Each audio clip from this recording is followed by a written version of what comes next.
ভীমকে রাত্রিবেলা যখন ভীম অচৈতন্য হয়ে গেল তখন লতা দিয়ে বেঁধে ওকে জলের মধ্যে ফেলে দিল। ভীমও কিন্তু জলের মধ্যে দিয়ে চলে গেলেন নাগলোকে, এবং সেখানে মানে মহাবিষ সব মানে নাগলোকের মানে সবার মারাত্মক বিষ, সবাই মিলে ভীমকে পেয়ে দংশন করা শুরু করলো।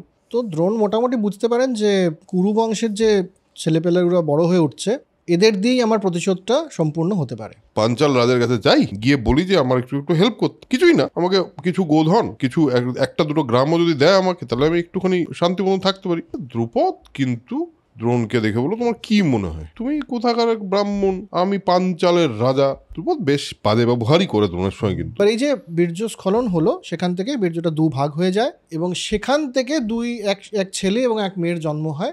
পরশুরাম বলল, যা ছিল আমার কাছে সব ব্রাহ্মণদের দিয়ে দিয়েছি, সমস্ত পৃথিবী আমি কাশ্যপকে দিয়ে দিয়েছি, এখন কেবল আমার শরীর আর শস্ত্র যা আছে সেটা অবশিষ্ট আছে। এবার কি চাও বলো, শরীর চাও না অস্ত্র শস্ত্র চাও?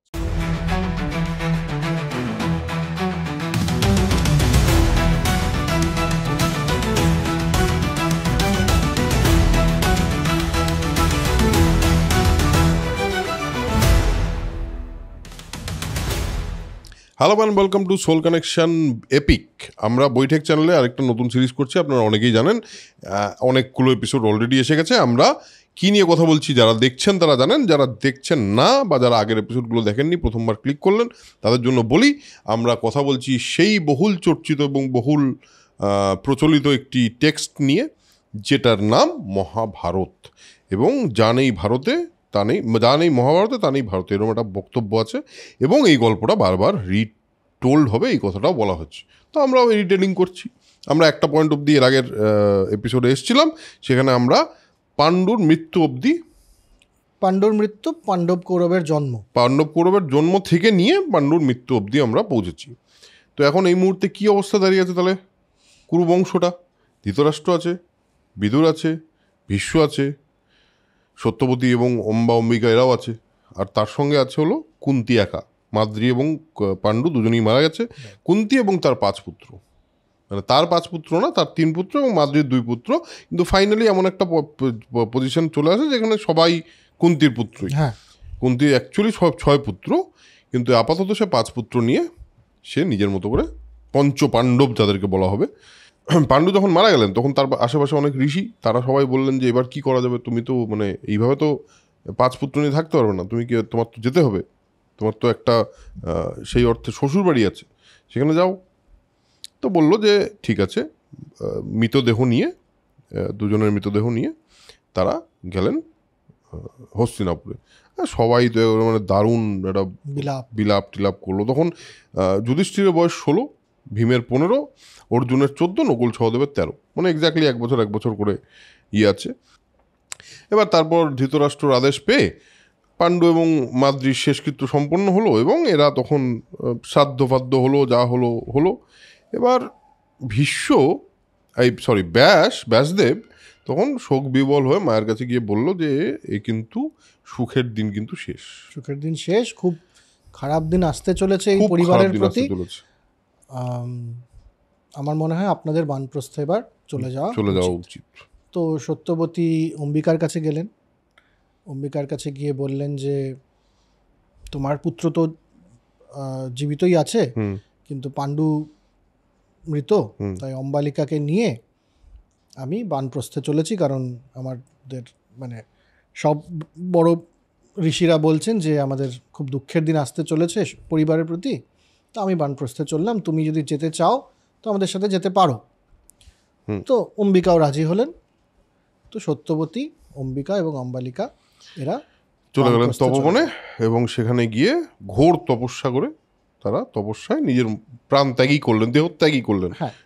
মানে এদের চ্যাপ্টার শেষ।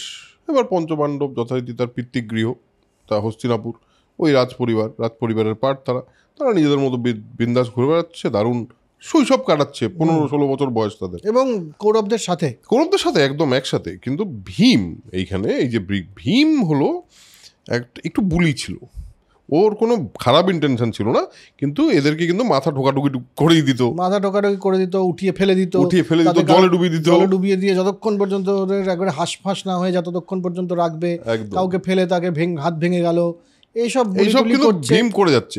আর ভীমের বল তো অনেক বেশি এদের থেকে।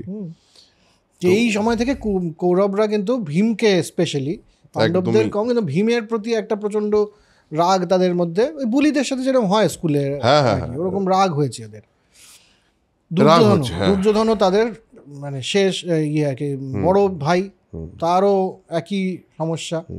আচ্ছা, দুর্যোধন আর ভীমের কিন্তু একই দিনে জন্ম, একদম একই দিনে, একই বয়সের দুজন। তো দুর্যোধন ঠিক করলেন যে না, ভীমকে শিক্ষা দিতে হবে, এবং শিক্ষা মানে এমন শিক্ষা দিতে হবে যে সারা জীবনের শিক্ষা। সেটা কি করলেন ইনি তো গঙ্গা তীরে একটা প্রমাণকুটি নামে একটা জায়গায় একটা বেশ সুন্দর আবাস ঠাবাস বানিয়েছে, রিসর্ট বানিয়েছে, যে চলো এখানে আমরা খেলাধুলা করবো, মানে ক্রীড়াঙ্গনটা আমাদের ওখানে হবে। তো সেখানে নিয়ে গেছে সবাইকে, ও যথারীতি এরা তো সবাই ভাই, আর কি করবে, গেছে। ঘটনা হলো সে জলক্রীড়া ফিরা হয়েছে ওখানে, সব জলে ফলে খেলা টেলা হয়েছে। আর যথারীতি ভীম খাওয়ার ব্যাপারে ভীমের একটা চিরকালই, ভীম একটু খেতে ভালোবাসে, হ্যাঁ, ভোজন রসিক যাকে বলে, বা পেটুকি বলা যেতে পারে। তো এবার খাবারের মধ্যে কালকুট বিষ মিশিয়ে দেওয়া হয়, আর সবাই তো বিশ্রাম করছে। এবার ভীম বুঝতে পারছে আমার তো কিরকম একটা অদ্ভুত লাগছে, কালকুট বিষ এবং ডেঞ্জারাস বিষ। ভীমকে রাত্রিবেলা যখন ভীম অচৈতন্য হয়ে গেল, তখন লতা দিয়ে বেঁধে ওকে জলের মধ্যে ফেলে দিল।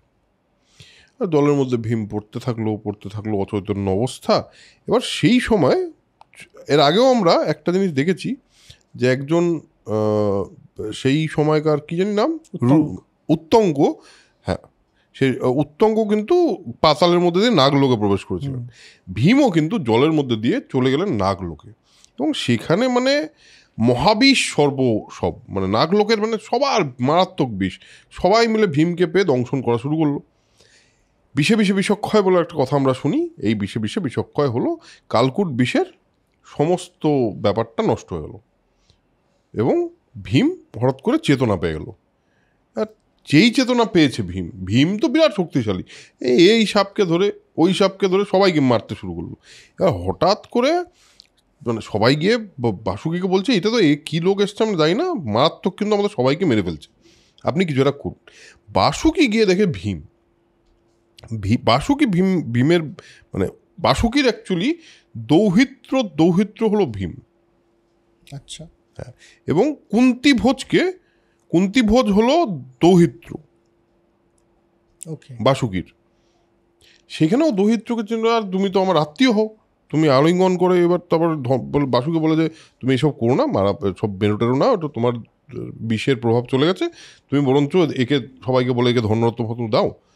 বাকিরা বলে যে ধনরত্ন দেবেন না, ওদের একটা স্পেশাল রসায়ন ছিল, একটা জিনিস, একটা কেমিক্যাল, এই কেমিক্যালটা দিতে বলে, যেটা নাকি তার একটা বিরাট পাওয়ার আছে।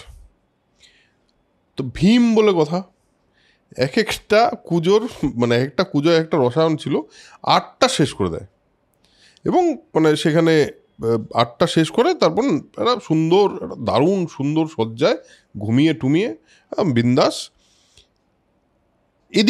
ওইদিকে তো কৌরবরা, মানে কৌরব বলতে এখানে কৌরব বলা হয়েছে কেন, কারণ সবাই কিন্তু কৌরব, সবাই কুরুবংশেরই। এদেরকে আলাদা করে পাণ্ডব পরে বলা হয়, কিন্তু অ্যাকচুয়ালি তো ওরা কৌরবই। তো সবাই মিলে মানে আমাদের যুধিষ্ঠির, অর্জুন, নকুল, সহদেবেরা সবাই খুঁজছে ভীম কোথায় গেল। যথারীতি ভীমকে পাওয়া যায়নি। ভীম আগে চলে গেছে, ওদের মনে হয় যে আগে চলে গেছে, ওরা আবার হস্তিনাপুর ফিরে আসার পর ভীমকে না দেখে কুন্তি অত্যন্ত উদ্বিগ্ন হয়। এবার কুন্তি বলে, কি ব্যাপার, ভীম নেই। বিদুরকে জিজ্ঞেস করে, ভীম কোথায় গেল, কি হয়েছে ভীমের, কি অসুবিধা। বিদুর বলে, একটা জিনিস নিয়ে চিন্তা করবেন না, ব্যাসদেব কিন্তু বলেছেন আপনার পুত্ররা দীর্ঘায়ু হবে, তো আপনি চিন্তা করবেন না, ওর কিছু হবে না। ওদিকে ভীম 8 দিন ধরে ঘুমাচ্ছে, দারুণ একটা বিছানা পেয়ে, দারুণ জায়গা পেয়ে ও তো বিন্দাস ঘুমাচ্ছে। আর তখন কত 13-14 বছর বয়স হবে, ও ঘুমিয়ে টুমিয়ে উঠে তখন নাগগণ বলল যে এই যে রসায়ন তুমি যে হজম করে ফেলেছ এই 8 কুম্ভের, তো তোমার গায়ে অযুত হস্তির বল হবে, মানে 1000 হাতির বল তুমি পাবে। এইটা আপনারা অনেকেই জানেন যে ভীমের অযুত হস্তির বল আছে। তো এই 8 কুম্ভ রসায়ন যদি না খেত তাহলে এই বলটা হতো না। এবার যথারীতি নাগদের মানে আশীর্বাদ নিয়ে সে চলে যায়, দিব্য একদম মানে বিন্দাস ঘুরে ফিরে চলে আসে। এসে ব্যাপারটা বুঝতে পারে যে আমাকে তো সবাই খুঁজছিল, এবং যুধিষ্ঠির বলে ব্যাপারটা নিয়ে চুপচাপ থাকো, ব্যাপারটা যা হয়েছে তার মানে তোমাকে ফেলে দেওয়া হয়েছিল নিশ্চয়ই। ও বুঝতে পারে যে গন্ডগোলটা ওরা করেছে, ওরা শুধু বলে একটু সাবধানে থাকতে হবে আমাদের। এই জিনিসটা কিন্তু বারবার আসছে যে বিদুর এর পরে বিভিন্ন সময় ওদের পাণ্ডবদের বিরুদ্ধে যখনই একটা কোনো ষড়যন্ত্র হবে, বিদুর আলাদা করে বলে দেবে ওদেরকে যেটা হচ্ছে, কিন্তু এটাও সাথে সাথে বলে দেবে এই জিনিসটা তোমরা কাউকে বলবে না, তোমরা জানাবে না কাউকে যে তোমরাও জানো যে তোমাদের বিরুদ্ধে ষড়যন্ত্র হচ্ছে। আর এদিকে দুর্যোধন তো ভাবছি কি রে ভাই, ভীম কোথা থেকে ফিরে এলো, বিফল মনোরথ হয়ে যথারীতি হতো মনস্তাপ, মানে রীতিমতো দুঃখ করতে লাগলো, কি করবো মানে আমাদের দুঃশাসনের সঙ্গে বা ওর যে অন্যান্য ভাই ছিল তাদের সঙ্গে এটা বলছে যে দেখা যাক এরপরে কি করা যায়। এবার এখানে একটা ইম্পর্টেন্ট ব্যাপার আছে, সেটা হলো রাজকুমারদের শিক্ষার জন্য একজনকে নিয়োগ করা হলো, তার নাম কৃপাচার্য। কৃপাচার্য কে, এটাতে তুমি বলো কৃপাচার্য কে? হ্যাঁ, মহর্ষি গৌতমের একটি ছেলে ছিল, তার নাম এই একটা বইয়ে তার নাম হচ্ছে শরদাবত, এখানে আছে শরদ্দান, আর এই বইটাতে আছে সরস্তম্ভ। মূলত স্বর অর্থাৎ অ্যারো বা তীর, সে ধনুর্বিদ্যায় পারদর্শী, একদম মানে সাংঘাতিক ধনুর্বিদ্যায় পারদর্শী একদম।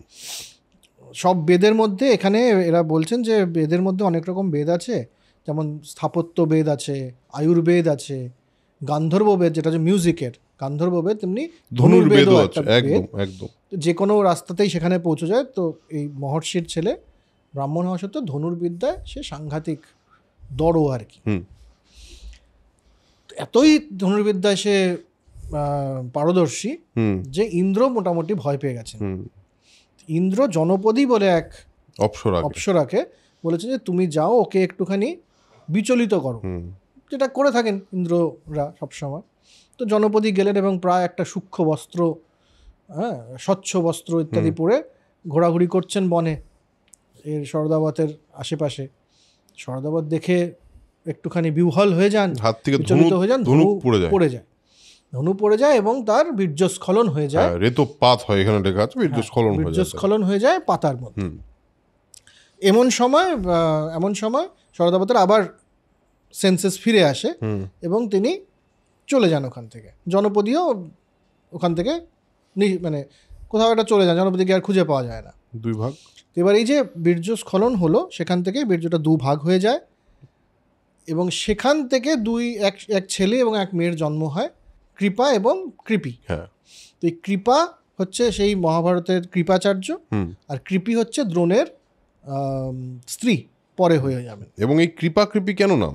কারণ রাজা শান্তনু ঘুরতে ঘুরতে মৃগয়া করতে গিয়ে ওখানে পান এই ছেলে মেয়ে দুটোকে, সামনেই দেখেন ধনুক পড়ে আছে, ধনুক, এবং দেখে বোঝেন যে এটা হচ্ছে শরদাবতের ছেলে মেয়ে, কাজেই তাদেরকে করুণাবশত কৃপাবশত তাদেরকে নিয়ে এসে নিজের সন্ততির মতোই মানুষ করে, সেজন্য এদের নাম কৃপা এবং কৃপি।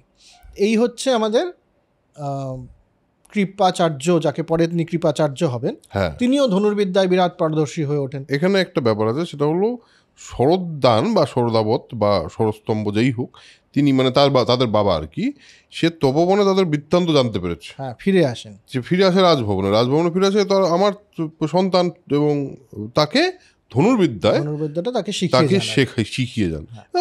অবভিয়াসলি মানে সে তো একটা ধনুর্বেদে পারদর্শী, তো সে যখন শেখাচ্ছে তা কৃপকে শিক্ষা দিয়ে ধনুর্বেদে পারদর্শী করে দিলেন একদম। তো এই কৃপের জন্মবৃত্তান্ত, এবং এইখানেই এই যে আমি একটু আগে বলছিলাম যে কৃপাচার্যর কাছ থেকে এরা অস্ত্র শিক্ষা নেওয়া শুরু করে, রাজকুমার বলে কথা, অস্ত্র শিক্ষা নেওয়া শুরু করে। কিন্তু এটা ভীষ্ম বুঝতে পারেন যে আরো একটা বড় এদের গুরুর দরকার আছে, শুধু কৃপাচার্যের ধনুর্বিদ্যা শিখে এদের হবে না। তো এবার সেই গুরুর নাম আমরা সবাই জানি, দ্রোণাচার্য। কিন্তু দ্রোণাচার্যের জন্মবৃত্তান্ত এবং কর্মবৃত্তান্তটা, উনি শেষ পর্যন্ত গুরু হয়ে উঠলেন কি করে, সেটা একটু তুই বল। এবার ভরদ্বাজ ঋষি মানে অনেক একটা গঙ্গোত্তরী প্রদেশে বাস করতেন। একদিন সকালে ঘৃতাচি নামে এক অপ্সরাকে দেখে তারও শুক্রপাত হয়, মানে বীর্যস্খলন হয়, এবং সেই শুক্র তিনি একটা কলসের মধ্যে রাখেন। কলসকে সেই সময় কিছু ভাষায় দ্রোণ বলা হয়। তো তো সেই কারণে সেখানে দ্রোণের জন্ম হয়। অদ্ভুত, এটা অনেকটা টেস্ট টিউব বেবি টাইপের না বিষয়টা। টেস্ট টিউব বেবি, কিন্তু আমি একটুখানি এখানে ওই কৃপের জন্ম, এর জন্ম কি বলে, দ্রোণের জন্ম, এবং আগেও আমরা দেখেছি কয়েকটা জায়গায় এভাবে জন্ম হয়েছে। একদিকে যেমন এটা ঠিক যে এখানে একটা কনসেপ্ট অফ ইনভিট্রো ফার্টিলাইজেশন যেটাকে বলি আমরা, সেটা বা টেস্ট টিউব বেবির একটা কনসেপ্ট আছে, কিন্তু আরেকটা জিনিসও ইম্পর্টেন্ট যে গর্ভের প্রয়োজনীয়তা বা দুজনের মিলনেই যে একটা সন্তান সম্ভব, শুধুমাত্র শুক্র থেকে জন্মগ্রহণ করতে পারে না, তার মানে এই সময় অবধি ভারতবর্ষে সেই জ্ঞানটা ছিল না। যেটা আমরা জিনের নিয়ে যখন একটা বই থেকেই আলোচনা করেছি, যে অ্যারিস্টটলের সময় মনে করা হতো যে একটা মানুষের সূক্ষ্মতম সংস্করণ সম্পূর্ণভাবে শুক্রের মধ্যেই থাকে, শুধুমাত্র গর্ভে সেটা পুষ্টি পেয়ে একটা মানুষ হয়ে ওঠে। তো এখানে কিন্তু সেই কনসেপ্টটা আমরা দেখছি যে স্ত্রী এবং পুরুষের মিলনে যে একটা ভ্রূণের সৃষ্টি হয়, সেই কনসেপ্টটা তার মানে ওদের কাছে নেই, কিংবা এমন কোনো এনকোডেড মেসেজের মধ্যে আছে যেটা আমরা বুঝতে পারছি না। এইদার ওয়ে দুটোর মধ্যে একটা হবে। কারণ বেশিরভাগ মানুষ মহাভারত রামায়ণকে ইতিহাস মনে করেন, কিছু মানুষ তাকে একে মহাকাব্য এবং সাহিত্য মনে করেন। যেটাই মনে করা হোক, তার যেভাবে ইন্টারপ্রেট করা হোক, বাট ঘটনাটা এটাই। দ্রোণের জন্ম, তো দ্রোণের জন্মের পরে কি হলো? এবার দ্রোণের জন্ম হওয়ার পর দ্রোণ অগ্নিবেশ্য মুনি দ্রোণকে, মানে ও তো বড় হতে থাকলো যথারীতি। এবার পিতা তো ভরদ্বাজ, সে তো একটা বিরাট লোক। অগ্নিবেশ্য মুনির কাছে আমাদের দ্রোণ গেছেন আগ্নেয়াস্ত্র শিখতে, শিক্ষালাভ করছেন। তো পাঞ্চাল দেশের যে রাজা পৃষৎ ভরদ্বাজের সখা, একদম নিজের বন্ধু, একদম খুবই ক্লোজ ফ্রেন্ড। তার যে ছেলে, যার নাম দ্রুপদ, যে নাকি পরবর্তীতে আমরা তাকে মানে পাণ্ডবদের শ্বশুর হিসেবে দেখব, সেটা পরবর্তী গল্প। বাট এই সময় দ্রুপদ এবং দ্রোণ দুজনেই বাচ্চা, দুজনেই একসাথে অস্ত্র শিক্ষা করছেন এবং খুব ভালো বন্ধু, দুজনে খুবই ভালো বন্ধু আর কি। এবং পিতার আদেশে, মানে ভরদ্বাজের আদেশে দ্রোণ বিয়ে করে কাকে? কৃপিকে। এই যে কৃপির কথা বললাম, কৃপ আর কৃপি, এই কৃপি সঙ্গে বিয়ে হয় দ্রোণের, এবং দ্রোণের এক পুত্র জন্মায়, যে জন্মেই অশ্বের মতো চিৎকার করে ওঠে। ওই জন্য তার নাম অশ্বত্থামা হয়। অশ্বত্থামার আরেকটা গল্প আছে, সেটা আমরা ভবিষ্যতে আসবো। এখন সব ক্যারেক্টার ইন্ট্রোডাকশন চলছে সেই অর্থে। এবার তিনি কোথায় গেলেন? দ্রোণ শিক্ষা পুত্র হয়েছে। এবার হঠাৎ জানা গেল ভরদ্বাজের মৃত্যুর পর নিজের আশ্রম থেকে তপস্যা ধনুর্বেদ চর্চা করতে লাগলেন, এবং সেদিন হঠাৎ করে শুনলেন যে মানে অস্ত্রজ্ঞ গণের শ্রেষ্ঠ ভৃগুর ছেলে পরশুরাম, এবং পরশুরাম সমস্ত ব্রাহ্মণদের তার সমস্ত কিছু বিলিয়ে দিচ্ছে।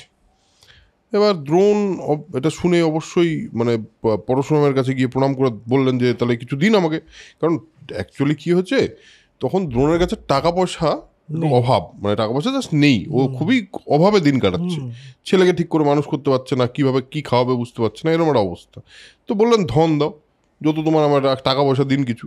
পরশুরাম বলল যা ছিল আমার কাছে সব ব্রাহ্মণদের দিয়ে দিয়েছি, সমস্ত পৃথিবী আমি কাশ্যপকে দিয়ে দিয়েছি। এখন কেবল আমার শরীর আর শস্ত্র যা আছে সেটা অবশিষ্ট আছে। এবার কি চাও বলো, শরীর চাও না অস্ত্রশস্ত্র চাও? দ্রোণ বললেন তাহলে আমার সমস্ত অস্ত্রশস্ত্র আপনাকে দিন, এবং সেগুলো কিভাবে চালাতে হয় সেটাও আমাকে শিখিয়ে দিন। হ্যাঁ, সেটাও শিখিয়ে দিন। যথারীতি পরশুরাম দ্রোণের প্রার্থনা পূরণ করলেন। দ্রোণ এই কৃতার্থ হয়ে, কিন্তু দ্রোণের এখনও কিন্তু টাকা পয়সার সমস্যাটা মেননি। তো ওর মনে হয় আমার বাল্য সখা দ্রুপদ, যে ততদিনে রাজা হয়ে গেছে, এবং পৃষৎ মারা গেছে। পাঞ্চাল রাজার কাছে যাই, গিয়ে বলি যে আমার একটু হেল্প করতে, কিছুই না, আমাকে কিছু গোধন, কিছু একটা দুটো গ্রামও যদি দেয় আমাকে, তাহলে আমি একটুখানি শান্তিপূর্ণ থাকতে পারি। দ্রুপদ কিন্তু দ্রোণকে দেখে বলো, তোমার কি মনে হয়? বন্ধু মানে কি অসম ইয়ের বন্ধু হয় নাকি? তুমি কোথাকার ব্রাহ্মণ, আমি পাঞ্চালের রাজা। দ্রুপদ বেশ বাজে ব্যবহারই করে দ্রোণের সঙ্গে, কিন্তু মানে বেশ বাজে ব্যবহার করে। এবং দ্রোণ কিন্তু প্রচণ্ড রেগে যায়, মানে প্রচণ্ড বলতে ওর মানে কি বলবো, যেই রাগ প্রতিশোধের জন্ম দিতে পারে এরকম রাগে রেগে যায়, এবং সে ইমিডিয়েট ওখান থেকে বেরিয়ে চলে যায় হলো কৃপাচার্যের কাছে। তার মানে স্ত্রীর শ্যালক, সেই অর্থে শ্যালক, হ্যাঁ শ্যালকের কাছে তুলে দেয় এবং সেখানে সে গিয়ে বসবাস করতে থাকে। তো কিন্তু ওর মধ্যে প্রতিশোধ স্পৃহা রয়েছে। তো দ্রোণ মোটামুটি বুঝতে পারেন যে কুরু বংশের যে ছেলেপেলেগুলো বড় হয়ে উঠছে, এদের দিয়েই আমার প্রতিশোধটা সম্পূর্ণ হতে পারে। তো একদিন যাচ্ছেন ওখানে, কৌরব পাণ্ডব এরা সমস্ত খেলা করছেন, সম্ভবত বল খেলছিলেন কাঠের একটা কিছু দিয়ে। হ্যাঁ, এখানে লেখা আছে বিটা। হ্যাঁ, বিটাই লেখা রয়েছে, কিন্তু পুলির আকারের কাষ্ঠখণ্ড বলছে যে গুলিডান্ডা নিয়ে, গিলিডান্ডা হতে পারে, বলও হতে পারে। এবার ওই যে বিটার কথা বলছি, যে বিটা কিভাবে তোলা হয় তার একটা বিবরণ এখানে কিন্তু আছে। সেই বিবরণটা খুব ইন্টারেস্টিং। সেটা হলো অনেক চেষ্টা করে এরা তুলতে পারছে না। এখন শ্যামবর্ণ পক্ষকে কৃষক আর ব্রাহ্মণ নিকটে বসে হোম করছেন। তারা দেখলে এই ব্রাহ্মণ হলো দ্রোণ। তারা দেখে ঘিরে দাঁড়ায় আর কি, বলে যে এইরকম একটা পড়ে গেছে। আপনারা বলে কী বলছো তুমি, তোমার খুব মানে অস্ত্র শিক্ষা টুক্ষা কিছুই তোমাদের নেই, এটা তুলতে পারছো না।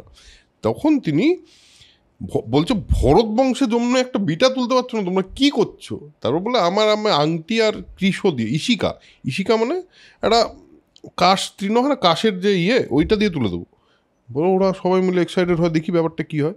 ও আগে আংটি ফেলে একটা কাশের তৃণ ফেলে, আবার আরেকটা ফেলে এই করতে একটা সিরিজ অফ এরকম করে ওটা দিয়ে তুলে দেয়। এবার দেখে বলে যে তো অদ্ভুত ব্যাপার, মানে এরা বলে যে মানে দারুণ ব্যাপার, আপনার আংটিটাও তুলে ফেলুন, আংটিটা পড়ে গেছে তো। ও বলে ঠিক আছে, ওর একটা ধনুক নিয়ে একটা মধ্যে ফেলে, পরের ওই সেম একটা সিকোয়েন্স তৈরি করে মানে বানের ও আংটিটাও তুলে ফেলে।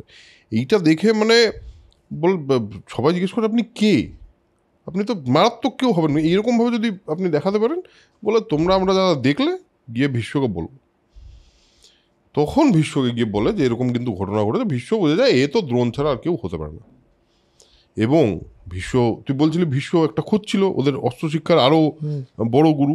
এবার যথারীতি ভীষ্ম ডেকে দ্রোণকে বলে যে আপনি কিন্তু আমাদের এদের অস্ত্র শিক্ষা দিন, এদের অস্ত্র শিক্ষার প্রয়োজন আছে। আপনি তো ভরদ্বাজের পুত্র, আপনার এত বড়, আপনি তো এত মানে অগ্নিবেশ্বর থেকে আপনি আগ্নেয়াস্ত্র শিক্ষা নিয়েছেন। শুধু তাই না, আপনাকে পরশুরাম তার সমস্ত শিক্ষা দিয়েছে, তো আপনি তো বিরাট শিক্ষিত মানুষ। দ্রোণ বলে যে দেখুন দিতেই পারি, কিন্তু আমার কিন্তু ব্যাপারটা হলো যে ওই ধ্রুপদ বলে একটা লোক আছে, যে আমার বন্ধু ছিল, বাল্য সখা। সে আমাকে ছোটবেলায় বলেছিল যে যখন আমি পাঞ্চাল রাজ্যতে অভিষেক হবে, মানে যখন রাজা হব, তখন আমার রাজ্য মানে তোমার রাজ্যই। কিন্তু আমি যখন গেছিলাম, আমি গিয়ে অল্প কিছুই চেয়েছিলাম, কিন্তু সে আমাকে কিন্তু অপমান করে তাড়িয়ে দিয়েছে। এবং এই ব্যাপারটা কিন্তু আমার একেবারেই মাথায় আছে, এবং এটা কিন্তু আমার একটা উদ্দেশ্য, ওর থেকে বদলাও কিন্তু আমি নেব। ভীষ্ম কিন্তু ক্লিয়ারলি বলে, ভীষ্ম বলে ঠিক আছে। এবং তখনকার দিনে এটা খুব একটা আনরিয়াল ব্যাপার তো ছিল না। একে অপরের উপর রাগ হওয়া, তার উপর প্রতিশোধ নেওয়া, এটা ওয়াজ নর্মাল। কেন দ্রোণ ধ্রুপদের কাছে গিয়ে এত রেগে যায়, মানে এত তার কেন রাগ হয়? সে গিয়ে কিন্তু কিছু গরু আর দুটো গ্রাম চেয়েছিল, দুটো বা তিনটা, আমি এক্স্যাক্টলি আমার এইখানে ওইভাবে নেই। এবার ওর পুত্র অশ্বত্থামার যে বন্ধু বান্ধব আছে, তার বালক সখা সব, তাদের সবাই দুধ খায়। তো একদিন অশ্বত্থামারও দুধ খাওয়ার ইচ্ছা হচ্ছে, কিন্তু দ্রোণ অনেক চেষ্টা করেও একটা দুগ্ধবতী গাভী জোগাড় করতে পারেনি, কারণ তার এতটাই খারাপ অবস্থা, সেটা করে উঠতে পারেনি। অশ্বত্থামাকে একদিন পিটুলি মানে ওই সাদা যে জিনিসটা হয় চকের মতো, সেইটাকে গুলিয়ে জল করে ওটাই খেয়েছে। অশ্বত্থামা মহানন্দে ভেবেছে এটাই দুধ, খেয়েছে। এটা দেখে বালকরা বলেছে এই কী ব্যাপার, তোমার ছেলে তো পিটুলিগুলা খেয়ে ভাবছে দুধ। এটা তো দ্রোণের বিরাট অপমান ফিল হয়, যে এটা তো মানে আমার ছেলে এইভাবে মানুষ হবে না, এটা তো ঠিক না। তখনও যায় হলো দ্রুপদের কাছে। দ্রুপদ তখন বলে যে তুমি কি বলছো, তুমি কে, তুমি একজন ব্রাহ্মণ, তোমার সমানে সমানে বন্ধুত্ব, ব্রাহ্মণ আর অব্রাহ্মণ, রথী আর অরথী, প্রবলতাপ রাজা আর শ্রীহীন দরিদ্র, এদের মধ্যে কোনোদিন বন্ধুত্ব হতে পারে না। বলে তোমাকে এক রাত্রির খাবার দিচ্ছি, ওটাকে খুশি থাকো। তো অপমানটা কিন্তু চারটিখানি অপমান না, হ্যাঁ, এবং সব মিলিয়ে যে ওর যে সেট আপটা তৈরি হচ্ছে, এখানে প্রচণ্ড অপমান তৈরি হচ্ছে। দ্রোণ বলে এই অপমানের পর আমি কুরুদেশে চলে এসেছি। এবার ভীষ্ম বলে আমি কি করব বলুন আপনার জন্য।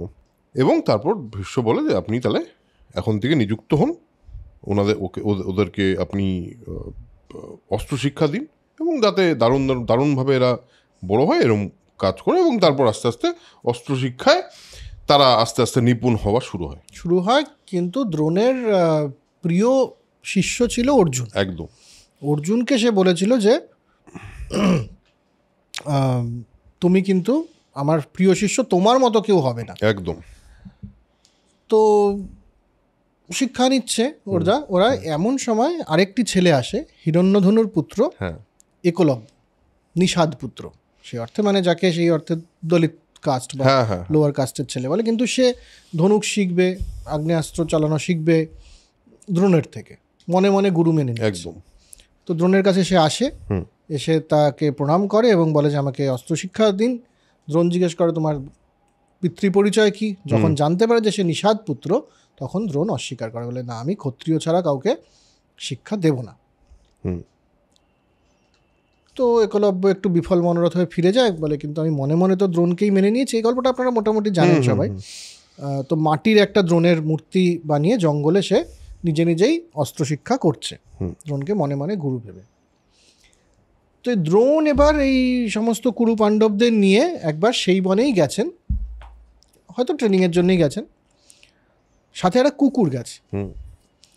তো কুকুরটা অশ্বত্থামা ওখানে বনের মধ্যে রয়েছে, কাদা ফাদা মাখা পুরো, আর তার চেহারাও খুব একটা সুন্দর ছিল না।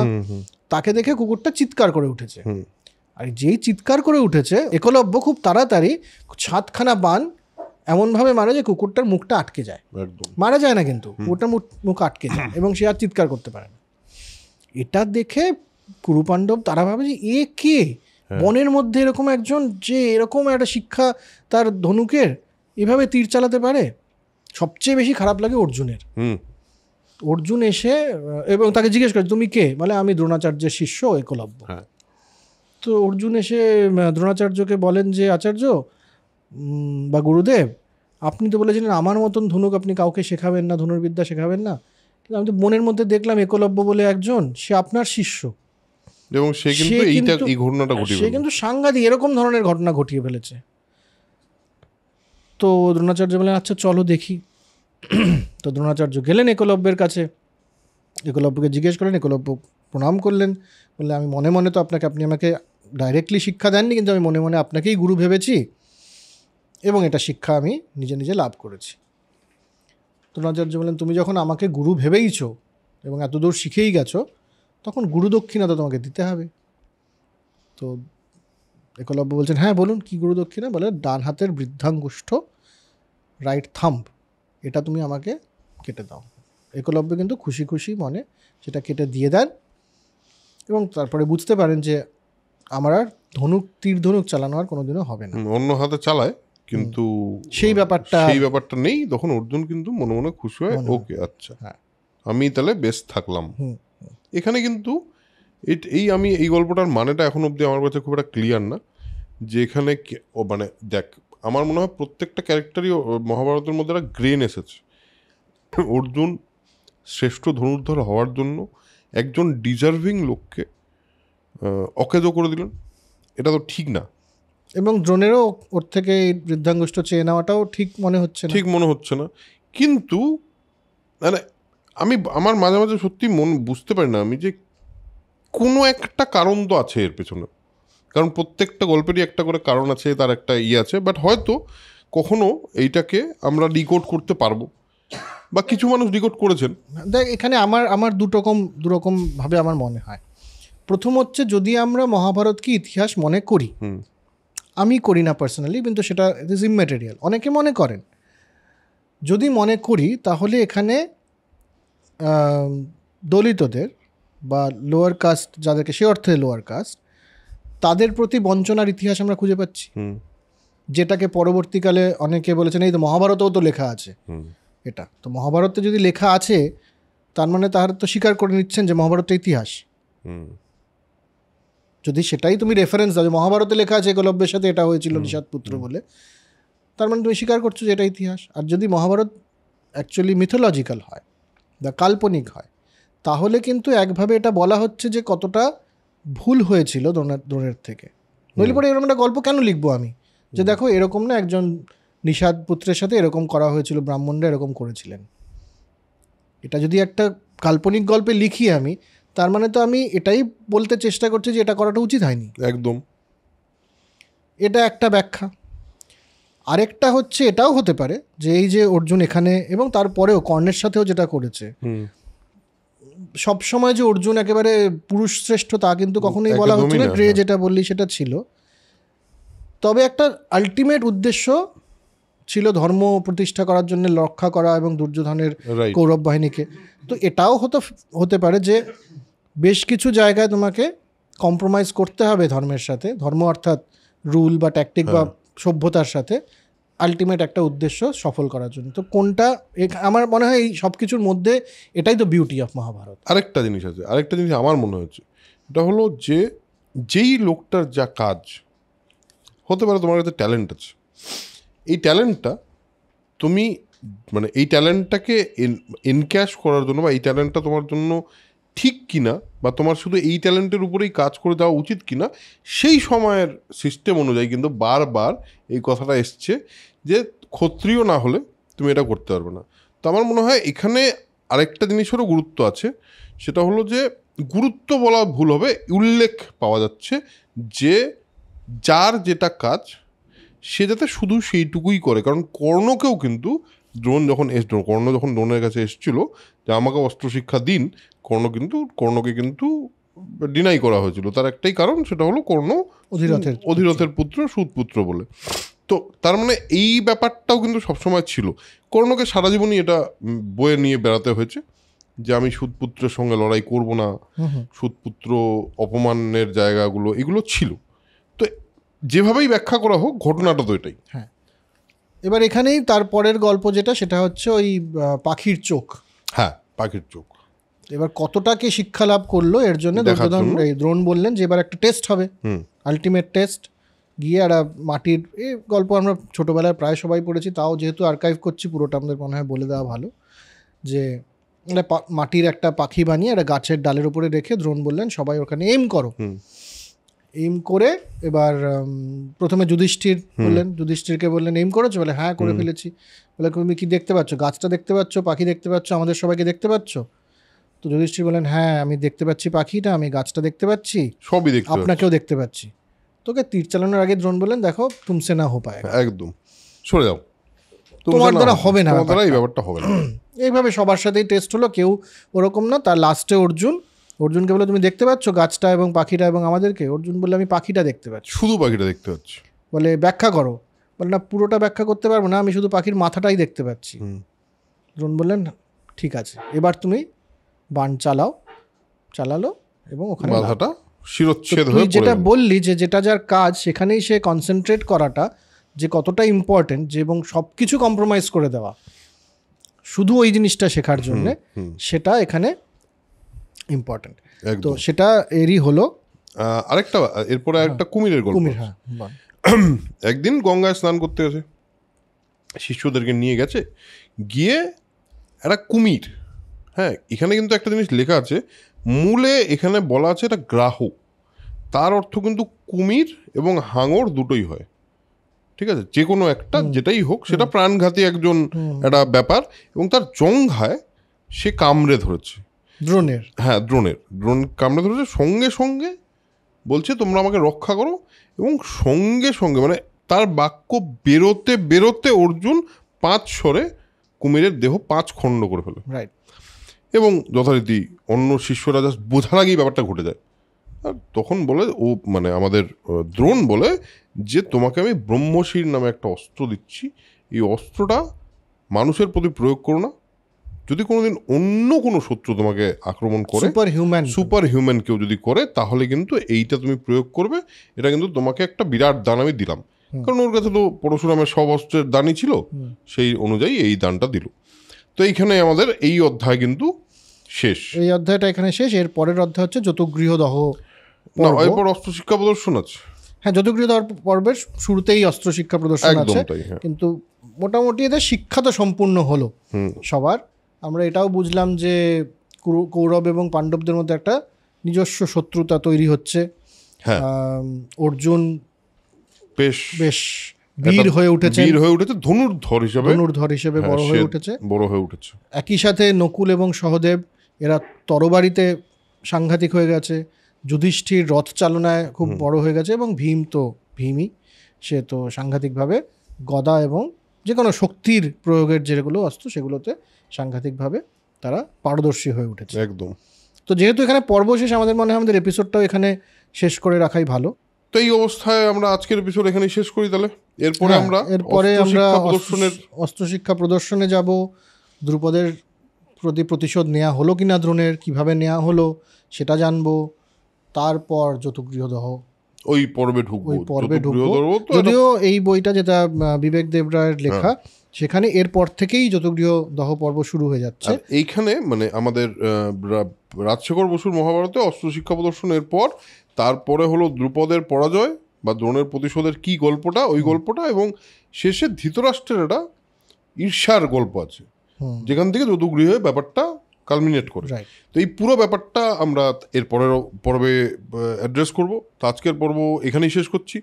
আশা করি আমরা যেভাবে মহাভারতটাকে অ্যাড্রেস করছি বা আমরা যেভাবে মহাভারতটাকে বলার চেষ্টা করছি, আশা করি আপনাদের গল্পের মতো এবং আপনাদের ইন্টারেস্টিংভাবে প্রেজেন্ট করতে পারছি। কীরকম লাগছে সেটা জানাতে অবশ্যই ভুলবেন না। আর যদি চ্যানেলটাকে সাবস্ক্রাইব না করে থাকেন তাহলে অবশ্যই সাবস্ক্রাইব করবেন। আজকের পর্ব এখানেই শেষ করছি, দেখা হচ্ছে পরের এপিসোডে। ততক্ষণের জন্য যেটা বলি সেটা হলো spread knowledge, spread positivity, because knowledge is power and positivity is more powerful. So দেখা হচ্ছে পরের এপিসোডে। টাটা।